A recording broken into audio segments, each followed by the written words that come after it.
Hello viewers, welcome back to my channel. Thumbnail আর title দেখে তো বুঝেই গেছেন আজকে আমি কোন বিষয়ের ভিডিও করছি। ভিডিওটি প্রথম থেকে শেষ পর্যন্ত মন দিয়ে দেখুন। এই গাছটি আমার ইয়েলো ল্যান্টানা ফুলের গাছ। এর আরও নাম আছে পুটুস ছকরা। দেখতে খুব সুন্দর, দেখুন একসাথে একটা ছাতার মতো ছোট্ট ছোট্ট ছোট্ট ছোট্ট কি সুন্দর ফুলের পাপড়ি। পাতাটা একটু ঝাঁঝালো গন্ধ আছে। পাতার এই ঝাঁঝালো গন্ধের জন্য অনেকে এই গাছ মানে টবের মাটিতে হোক বাড়িতে প্রতিস্থাপন করেন না। তো যাই হোক, দেখতে আমার খুব সুন্দর লাগে। তা এই গাছে এই যে এত ফুলের যে রহস্য, এর আগেও আমি এই গাছের ভিডিও দিয়েছিলাম, যে প্রুনিং ভিডিও, তার সাথে যে তারপরে যে ফুল আসছে। এখন আবার তো আরও প্রচুর ফুলে ভরে যাচ্ছে, আরও ফুল আসছে। তাই এত ফুল কিভাবে পাচ্ছি, প্লাস এই মুহূর্তে কী পরিচর্যা হচ্ছে সেই নিয়ে আলোচনা। বিশেষ করে আমি নতুনদের শেখাই। এই গাছটা মাদার গাছ। এই গাছ থেকে ওই গাছটা আমি কাটিংয়ে নিজের হাতে তৈরি করেছিলাম। এই গাছের ডাল থেকেই আমি ওই গাছটি, যে প্রথমের যে গাছটি দেখলেন, ওই গাছটি তৈরি করেছিলাম। তা দেখুন, বোঝাই যাচ্ছে না যে মা প্লাস বাচ্চা, মায়ের থেকেও যেন আরও হৃষ্টপুষ্ট হয়ে গেছে। তা যাই হোক, ওই মানে যে গোড়া দেখে বোঝা যাবে যে কার কত বয়স।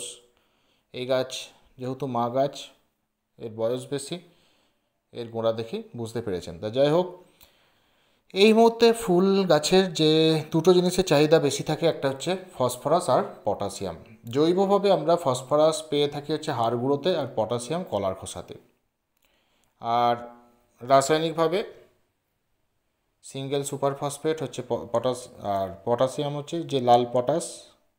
এই দুটো আমরা দিতে পারি। তাই যাই হোক, এখন আমরা মাটিটা খুঁড়ে নিচ্ছি, আর ছোটো ছোটো আগাছা থাকলে আমরা কেটে দেব। আগাছাটা আমাদের দমন করতে হবে। সপ্তাহে একদিন করে আমরা হাতে করে আগাছাগুলো নির্মূল করে দেবো, মানে তুলে দেবো। আগাছা রাখবেন না। আগাছা রাখা মানে হচ্ছে মেন গাছের ক্ষতি, খাবার দাবার সব খেয়ে নেবে। সেই জন্য নতুন বাগানিরা খুব ধৈর্য দিয়ে এইভাবে হালকা করে মাটিটা আমরা খুঁড়ে দিচ্ছি। খুব হালকা করে দেবেন, বেশি ডিপ করে দেবেন না, তাহলে আবার শিকড় কেটে যাবে। তা হালকা করে এইভাবে আমরা খুঁড়ে দিচ্ছি। খুঁড়ে দিয়ে এখন আমরা একটা জৈব খাবার তৈরি করব। নতুন বাগানিরা আমাদের মাথায় রাখতে হবে, দুটো জিনিসের চাহিদা যেন পূরণ হয়, সেই খাবার আমরা দেব। মানে কি বললাম আমি, ফসফরাস আর পটাশিয়াম, এই দুটো জিনিস কিন্তু আমাদের এখন দিতে হবে। সেই জন্য আমরা এখানে নিয়ে নিচ্ছি, যেহেতু দুটো গাছ, সেই জন্য 2 চামচ সর্ষের গুঁড়ো খোল, 2 চামচ বোন মিল যেটা হাড় গুঁড়ো, আর 2 চামচ যেটা হচ্ছে ব্যানানা পিল ডাস্ট, মানে হচ্ছে যেটা কলার খোসার ডাস্ট, বা একটু ছোটো ছোটো করে কেটে রোদে শুকিয়েও নিতে পারেন ওটা। তো এই খাবার আমরা হাফ হাফ করে দুটো টবের মাটিতে দিয়ে দিচ্ছি। দেখুন খুব ভালো করে। আর খাবার দেওয়ার আগে মাটিটা যেন ভিজে থাকে সেটা খেয়াল রাখবেন। মানে আগের দিন মাটিটা ভিজিয়ে নেবেন। শুকনো খটখটে মাটিতে খাবার দেবেন না। তা দেখুন, দুটো টবের মাটিতেই আমি খাবার দিয়ে দিচ্ছি। নতুন বাগানিরা খুব ভালো করে দেখুন। ঠিক আমি মাটিতে এইভাবে খাবারটা মিশিয়ে দিলাম। এই খাবারটা আমরা মাসে একবার করে দেব। মাসে একবার করে আমরা দেবো এই খাবার। তাহলেই হবে, বেশি দেওয়ার দরকার নেই। তাহলেই দেখবেন এই এত এত ফুল পাচ্ছেন। আগামী দিনেও প্রচুর ফুল আসবে। এটা একটু মিশিয়ে দিলাম। আচ্ছা, আমি এখন আর জল দেবো না, কারণ মাটিটা ভিজে আছে। আপনাদের মাটি শুকনো থাকলে জল দিয়ে দেবেন। তা এইবার যেটা আমার বলা, এই যে ফুলের পর আবার যে ফুল পাবেন, আপনারা কিভাবে পাবেন এটা মাথায় রাখবেন, যে যখনই ফুলটা শুকনো হয়ে যাবে তখনই সেই শাখা কেটে দেবেন। যখনই ফুলগুলো শুকিয়ে যাবে তখনই আপনারা কেটে দেবেন। তাহলেই দেখবেন আবার প্রচুর প্রচুর ওইখান থেকে ব্রাঞ্চ হয়ে আবার ফুল আসবে।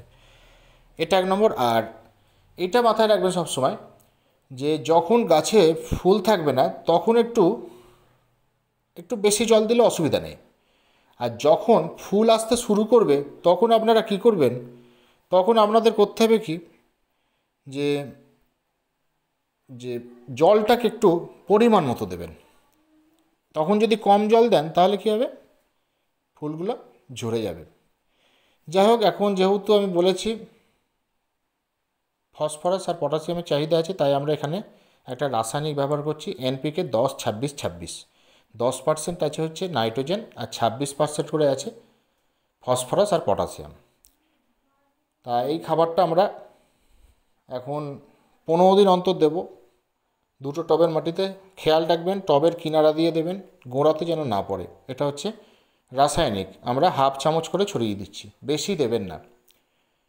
হাফ চামচ দিয়ে জাস্ট এইভাবে মাটিটাকে চাপা দিয়ে দেবেন। আর অবশ্যই মাটি যেন ভিজে থাকে, ভিজে অবস্থাতেই খাবারটা দেবেন। শুকনো খটখটে অবস্থাতে রাসায়নিক সার দেবেন না, আর গোড়াতে দেবেন না। তাহলেই দেখবেন গাছে আরও প্রচুর প্রচুর ফুল ফুটবে, খুব সুন্দর দেখতে লাগবে গাছ। এইভাবেই আমি পরিচর্যা করি। নতুন বাগানিরা অবশ্যই আপনারা এইভাবে পরিচর্যা করুন। শুধু দেখুন একবার কি সুন্দর দেখতে লাগছে, দেখুন সবুজ পাতা আর হলুদ ফুল, আহা কি সৌন্দর্য, দারুণ দারুণ, মানে আমার তো মন ভরে যাচ্ছে দেখে, আপনাদেরও আশা করছি মন ভরে যাচ্ছে। তা এই ফুল গাছ অবশ্যই আপনারা করুন, নার্সারি থেকে নিয়ে আসুন। আর এত ফুল কারা করেছেন আগে বা কারা দেখেছেন এই ফুল, অবশ্যই আমাকে কমেন্ট করে জানাবেন। আর এইভাবে আপনারা নার্সারি থেকে কিনে আনুন, বেশি দাম না, অল্প পয়সায় দাম, খুব একটা দাম নয় এই গাছের, সবাই কিনতে পারবেন চাইলে। তা আর ফুল সানলাইটে রাখতে হবে এই গাছ, আর জলটা যেভাবে বললাম পরিমাণ মতো দিতে হবে।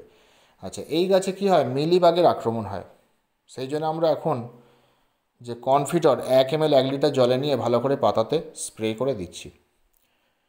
গাছে ফুল থাকলে ফুলে স্প্রে করবেন না, পাতাতে স্প্রে করে দেবেন। আর ফুলে স্প্রে করলে কী হবে, ফুলটা বেশি দিন স্টে করবে না, সেই জন্য আপনারা পাতাতে শাখাতে খুব ভালো করে এইভাবে স্প্রে করে দেবেন 15 দিন অন্তর।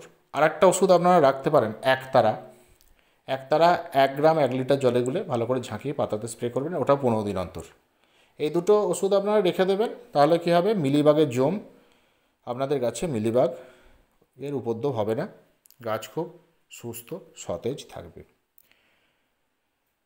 আর এখন দুটো লিকুইড আপনারা ব্যবহার করতে পারেন, হয় কলার খোসা জল বা পেঁয়াজের খোসার জল, বা দুটো একসঙ্গে আপনারা ব্যবহার করতে পারেন। তাহলে কী হবে, জৈবভাবে পটাশিয়াম পাবে গাছ। এখন এটা আপনারা 7 দিন অন্তর ব্যবহার করবেন, যে কলার খোসা আর পেঁয়াজের খোসা, তাহলে দেখবেন গাছের চেহারা খুব ভালো হচ্ছে, গাছে ফুলগুলো খুব ভালো করে ফুটছে। এইভাবেই আমি গাছ করি। আর বৃষ্টির জল, এখন গ্রীষ্মকালে বৃষ্টির জলটা আপনারা দেবেন, তাহলে গাছের গ্রোথ খুব ভালো হবে। বৃষ্টির জলে কী হবে, পুষ্টিমৌল পাবে গাছ, গাছের চেহারাও খুব বদলে যাবে, সবুজে সবুজ থাকবে গাছ। তা এটা মূলত আজকের একটা আপডেট ভিডিও ছিল। এর আগের যে দুটো ভিডিও আপনারা দেখেননি, আমি আজকে ডেসক্রিপশান বক্সে লিঙ্ক দিয়ে দেবো, সেই লিঙ্কে ক্লিক করে অবশ্যই দেখে নেবেন। তা আশা করছি আপনারা ভিডিওটি বুঝতে পেরেছেন, ভিডিওটি ভালো লেগেছে আপনাদের। যদি ভিডিওটি ভালো লেগে থাকে অবশ্যই লাইক করুন, বন্ধুদের সাথে ভিডিওটি বেশি পরিমাণে শেয়ার করুন, কিছু জানতে আমায় অবশ্যই কমেন্ট করুন। আর যারা চ্যানেলে নতুন তারা চ্যানেলটি সাবস্ক্রাইব করে পাশে থাকা বেল আইকন প্রেস করে দিন, যাতে সবার আগে নোটিফিকেশান আপনার ফোনে পৌঁছে যায়। Thank you.